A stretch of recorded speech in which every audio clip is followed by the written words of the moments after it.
तो बेटा education minister की प्रेस कॉन्फ्रेंस हुई अभी।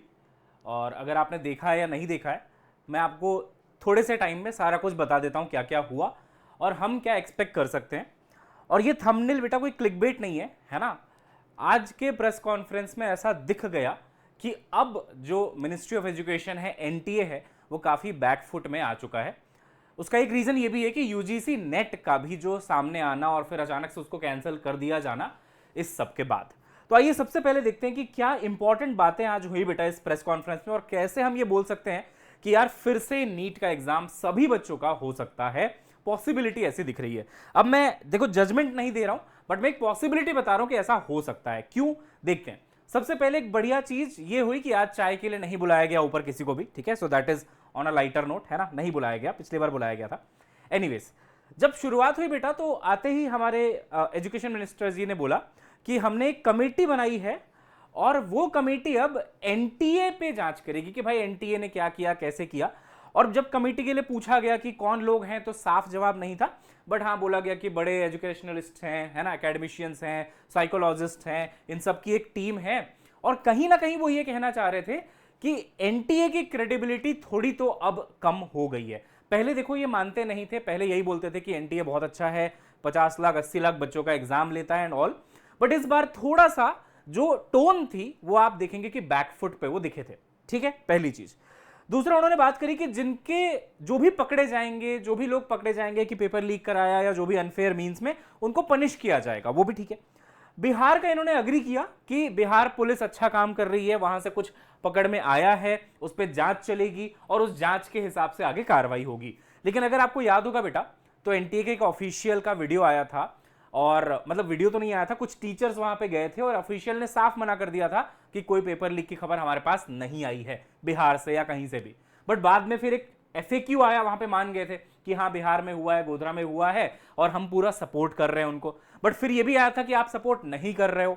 लेकिन अब क्योंकि बात इतनी बढ़ चुकी है कि अब इन्होंने मान लिया कि हाँ हुआ तो है ना, जांच चल रही है और जो भी होगा उसके हिसाब से डिसीजन लिया जाएगा। अब बेटा ये बहुत इंपॉर्टेंट पॉइंट क्यों बन जाता है, सुनना आप ध्यान से।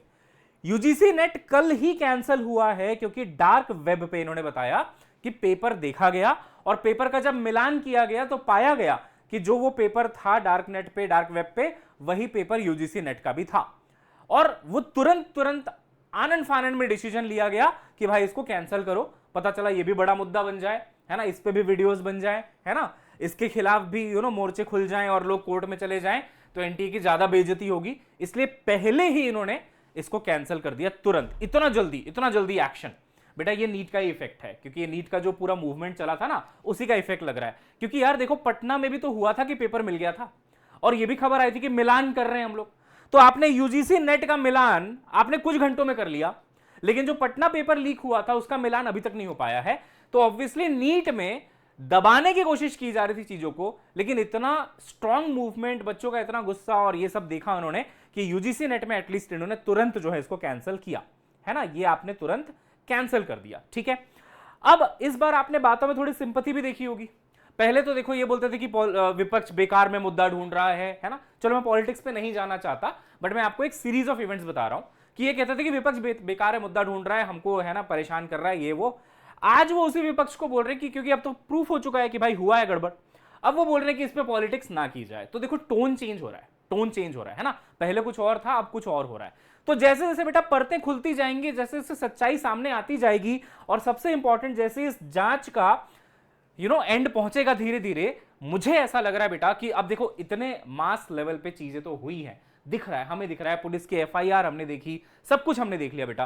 तो इन सब चीजों से एक चीज अब थोड़ा थोड़ा क्लियर होना शुरू हो रही है कि अब एनटीए और मिनिस्ट्री ऑफ एजुकेशन काफी बैकफुट पे है। और इतने प्रूफ्स होने के बाद अब शायद सुप्रीम कोर्ट, माननीय सुप्रीम कोर्ट, ये डिसीजन दे सकते हैं कि यार इसका भी री एग्जाम कराया जाए सारे बच्चों के लिए, नीट का। जैसे कि यूजीसी नेट को आपने कैंसिल किया, वैसे इसको करो। अब इसमें चैलेंज सबसे बड़ा यह है ना कि रिजल्ट आ चुका है, और एक बार रिजल्ट आ जाता है तो बड़ी दिक्कत होती है, क्योंकि बहुत सारे बच्चों ने बहुत मेहनत किया, उनके मार्क्स भी आ गए। अब जिनके अच्छे मार्क्स आ रहे हैं वो अच्छा फील नहीं करेंगे, और सही भी है एक तरीके से। तो अब सबसे बड़ा चैलेंज इनके पास यही है, हमारे पूरे लॉ सिस्टम के सामने, पूरी मिनिस्ट्री ऑफ एजुकेशन के सामने, एनटीए के सामने सबसे बड़ा चैलेंज यही है कि सबको कैसे न्याय दिया जाए। क्योंकि जो बच्चा बहुत मेहनत करके नीट 2024 में अच्छे नंबर लेके आया था, यह गारंटी नहीं है कि अगर रीनीट हुआ तो फिर से वो अच्छे नंबर ला पाएगा, क्योंकि इतना कुछ उसके दिमाग में अभी चला है। 1-1.5 महीने का गैप आ गया है, फिर आप बोलोगे कि रीनीट करा रहे हैं, तो ऐसा जरूरी नहीं कि वो परफॉर्म कर पाएगा। करना चाहिए उसे, है ना, मेहनत करनी चाहिए उसे, सब कुछ वो करेगा, बट क्या गारंटी है कि उतना ही परफॉर्म कर पाए, क्या पता नंबर कम रह जाए। तो ये कैसे सबको न्याय देना है, ये सबसे बड़ा मुद्दा है, क्योंकि बहुत डिले हो चुका है। अगर यही एक्शन शुरू में ले लिया जाता तो इतने बच्चों का लॉस, नुकसान नहीं होता। तो अब वो धीरे धीरे देखो जागना शुरू कर रहे हैं, आपको टोन में दिख गया होगा, सिंपैथी दिख रही थी टोन में, कहीं ना कहीं वो 1-2 बार बोल रहे थे कि देखो हम इसकी जिम्मेदारी लेते हैं, है ना, कि भाई इतने बड़े पोस्ट में मैं बैठा हूं, उसकी जिम्मेदारी मैं ले रहा हूं। एक पॉइंट पे ये भी बोला कि हाँ कुछ गड़बड़ियां हुई हैं, एनटीए से कुछ गलतियां हुई हैं, हमें एनटीए को सुधारने की जरूरत है। देखो ये बातें पहले नहीं बोलते थे, वो पहले बोलते थे कि एनटीए बहुत अच्छा काम कर रहा है, 80 लाख बच्चों का एग्जाम लेता है साल में, मजाक नहीं है, बहुत अच्छा काम कर रहा है एनटीए। बट अब जब इसका सीन भी बन गया, तब हमारा केस यानी कि नीट का केस और ज्यादा स्ट्रांग हो गया। अब वो बैकफुट पे आपको दिखे इस बार, ठीक है ना। पेपर लेवल, किसी रिपोर्टर ने पूछा कि भाई पेपर लेवल का क्या सीन है, तो इन्होंने मतलब कट ऑफ इतना हाई क्यों गया, ये पूछा था एक्चुअली। तो इन्होंने बोला कि भाई पेपर लेवल बहुत कम बनाया था, क्योंकि हमने डिसाइड किया था कि अलग अलग बोर्ड्स के बच्चे होते हैं, स्टेट बोर्ड के बच्चे होते हैं, तो पेपर लेवल कम रखा था। बट इसमें बेटा एक आर्ग्यूमेंट ये भी है कि 2023 में भी ईजी था, इतना हाई कट ऑफ नहीं गया था। तो 24 में ही अगर गया है तो कहीं ना कहीं इसकी जांच होनी चाहिए कि क्यों गया, है ना। तो ये सारे अपडेट्स थे बेटा, और सच में टोन में डिफरेंस दिखा है आज मुझे तो पूरा पूरा, ठीक है। और चलो अभी भी ये नहीं बोल रहे कि हम नीट दोबारा करा देंगे, जो होगा मुझे लगता है डिसीजन तो बेटा सुप्रीम कोर्ट ही लेगी। लेकिन कहीं ना कहीं इन्होंने अब 2-3 बातों को एक्सेप्ट करना शुरू कर दिया है। जो ये डिनायल मोड में थे ना कि कुछ नहीं हुआ है, सब ठीक है, एनटीए बहुत बढ़िया है, वो डिनायल मोड से थोड़ा अब ये रियलिटी की तरफ शिफ्ट हुए हैं। क्योंकि कल ये वाला झटका इनको बहुत बड़ा झटका लगा है कि अभी नीट का खत्म भी नहीं हुआ था, आग बुझी भी नहीं थी कि ये कितना बड़ा धमाका और हो गया इनके साथ, ठीक है। तो अब ये डिनायल मोड से निकल के थोड़ा थोड़ा रियलिटी की तरफ आ रहे हैं, क्योंकि इस देश में लोकतंत्र है और आप छुप नहीं सकते, चीजों को छुपा नहीं सकते, दबा नहीं सकते। कब तक दबाओगे आप, है ना, एक ना एक दिन तो सामने आएगी ही आएगी। तो बेटा फेथ रखिए आप सिस्टम पे, जो भी होगा मैं यही मान के चलता हूं कि बहुत हाईली क्वालिफाइड लोग ऊपर बैठे हुए बेटा, आईएएस ऑफिसर्स, ब्यूरोक्रेट्स, मतलब बहुत हाईली क्वालिफाइड लोग बैठे हैं, और मुझे ये उम्मीद है कि गलत नहीं होने देंगे ये लोग आपके साथ, ठीक है। सजेशन मेरा ये रहेगा कि आप 8 जुलाई का अब वेट मत करो, पढ़ाई थोड़ा थोड़ा आप स्टार्ट कर दो बेटा। आप पढ़ाई स्टार्ट कर दो, आपके 650 आ रहे हैं, 670 आ रहे हैं, 700 आ रहे हैं, 715 आ रहे हैं, आप पढ़ाई का टच मत छोड़ना। क्या पता 8 जुलाई को सुप्रीम कोर्ट आते ही बोल दे कि भैया रीनीट होगा, 24 दिन का टाइम देते हैं, 30 दिन का टाइम देते हैं, रीनीट करवाओ, दोबारा से रिजल्ट पब्लिश होगा पूरे बच्चों का रीनीट होने के बाद। देयर इज अ पॉसिबिलिटी, मैं ये नहीं कह रहा कि ऐसा जजमेंट आएगा, मैं कह रहा हूं ऐसी पॉसिबिलिटी है। तो वो बच्चे जिनके अच्छे नंबर भी आए हैं, सैडली बट ट्रुथ यही है बेटा कि पढ़ाई के टच में रहना पड़ेगा। क्योंकि अगर कल को रीनीट हो जाता है, आपको कम टाइम मिलता है, तो आप ये एक्सक्यूज की तरह यूज नहीं कर पाओगे इसको कि अरे मेरे को तो बहुत कम टाइम मिला, मेरा फ्लो टूट गया था, मैं अच्छा नहीं कर पाया।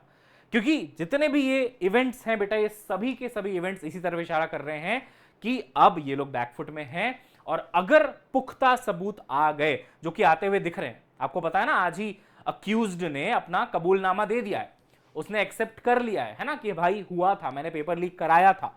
तो अब कोई छोटे लेवल पे बात नहीं चल रही, मजाक नहीं चल रही है ना, ये बहुत ऊपर तक जा चुकी है बात। और यहां पे जैसी एक दिन में आपने कर लिया कि पेपर का मिलान हो गया और कैंसिल, तो यहां पे इतना टाइम क्यों लग रहा है फिर, है ना। तो वो सब सवाल है बेटा। अब भले ही जो भी हो, सुप्रीम कोर्ट तो नहीं छोड़ेगा अगर ये सच में प्रूफ सामने आ जाता है तो बेटा अब जो है चीजें थोड़ा बदलती हुई नजर आ रही हैं कल यूजीसी नेट कैंसिल होने के बाद से। प्लीज बी प्रिपेयर्ड कि भाई 8 जुलाई को कुछ ऐसा डिसीजन भी आ सकता है कि रीनीट सभी बच्चों का होगा। तो बेटा तैयारी शुरू करो थोड़ी बहुत। मैंने बहुत सारे बेटा प्रैक्टिस सेशंस ले रखे हैं यूट्यूब के ऊपर, आप अगर सर्च करोगे तो आपको मिल जाएगा। बहुत सारे मैंने 1 शॉट ले रखे हैं, मैराथन ले रखे हैं, जो आपको बहुत ज्यादा हेल्प करेंगे बेटा रिवीजन में, है ना। उसके अलावा टेस्ट वगैरह भी हैं।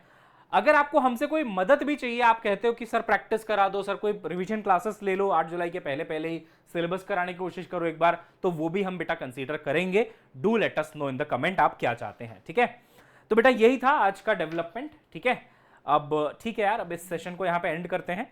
इंपॉर्टेंट बात यह है कि पढ़ाई के टच में रहना पड़ेगा, कुछ भी हो सकता है बेटा, ठीक है। चलिए bye bye, have a nice day.